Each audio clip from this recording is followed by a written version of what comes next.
We begin tonight with word of a deal between the U.S. and Iran to begin winding down the war that's upended the global economy and pumped up gas prices.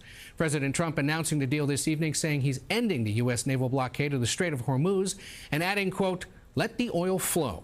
The president has eagerly sought this agreement ahead of his travels to a summit in Europe this week and as a way to mark his 80th birthday today. Despite the president's announcement, Iran today still threatened retaliation for fresh Israeli strikes into Lebanon. More on that and the president's overseas travels in a moment. But first, CBS's Olivia Gazis leads us off tonight from the ellipse outside the White House, where the long-anticipated Ultimate Fighting Championship bout is set to take place. Olivia? Good evening, Ed. The president is celebrating a milestone birthday today with a family dinner at the White House, followed by 7 cage fights and an apparent reopening of the Strait of Hormuz. It's not a matter of if, it's a matter of when. Administration officials insist an emerging deal with Iran will be delivered, even as the president today chastised Israel for imperiling it. It is doubtful that any agreement that arises is going to be significantly different or a significant improvement from the deal that we had in the first place. The agreement drawing fire from former President Obama, whose own nuclear deal with Iran was ripped up by Trump in 2018, a decision the defense secretary defended. Obama, they begged Iran for a deal, and we bombed Iran and then put in a blockade and then ran ships through and then have restarted when necessary to ensure that they come to the table for a great deal. The signing had been slated for today, the president's 80th birthday, as crews race to prepare for a massive UFC fight series on the South Lawn. Despite a risk, strong winds and rain could buffet the more than 4,000 guests expected inside the claw structure and soak the crowds of thousands more looking on from the ellipse. The unprecedented spectacle expected to make use of historic White House spaces through which fighters will make their entrances. I guess entertainment's entertainment, but I don't know if those are the most important issues that our country needs to focus on right now. The made-for-TV pageantry and partnership with UFC coming as the president's political support from its core audience, young men, has slipped. I'm a huge MMA fan, so I'm just here for the sport.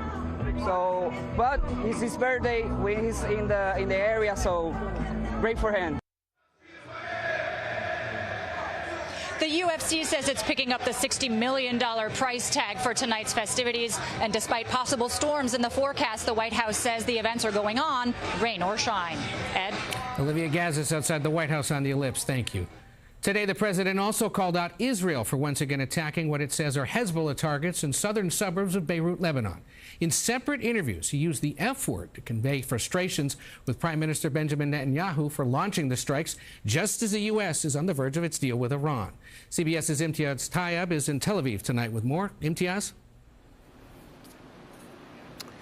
Ed, good evening to you. Well, this really could prove to be the most significant diplomatic breakthrough in the Middle East in years. The United States and Iran have agreed to end months of conflict, creating a pathway towards a broader agreement over Iran's nuclear program. Now, the deal calls for Iran to reopen the Strait of Hormuz, one of the world's most important energy and shipping routes, while the United States is expected to ease some economic pressure on Tehran and extend a ceasefire that has largely held since April. But despite the breakthrough, major questions remain. The agreement is only a framework, with negotiators now facing a 60-day window to tackle the far more difficult issues, including Iran's nuclear activities, sanctions relief, and the future of the Iran-backed groups across the region. And even as the deal was being finalized, Israeli strikes in Lebanon underscored just how fragile this moment remains. Tonight, though, both sides will no doubt be claiming a diplomatic victory. The real test will be whether this agreement can survive the mistrust and violence that have derailed previous attempts at peace. Ed. And Imtiaz, do we know who exactly the United States is negotiating with on this agreement? Well, notably, the U.S. isn't negotiating directly with Iran's new supreme leader, Mujtaba Khamenei, who hasn't been seen or heard from since being appointed. Now, the talks have been conducted through senior Iranian officials, with Pakistan and more recently Qatar helping to mediate. Ultimately, though, any agreement still requires Mujtaba's blessing. So while a memorandum may be signed, the real question is whether the Iranian leadership will remain committed once the harder negotiations begin. Ed. Imtiaz Tyab in Tel Aviv. Thank you.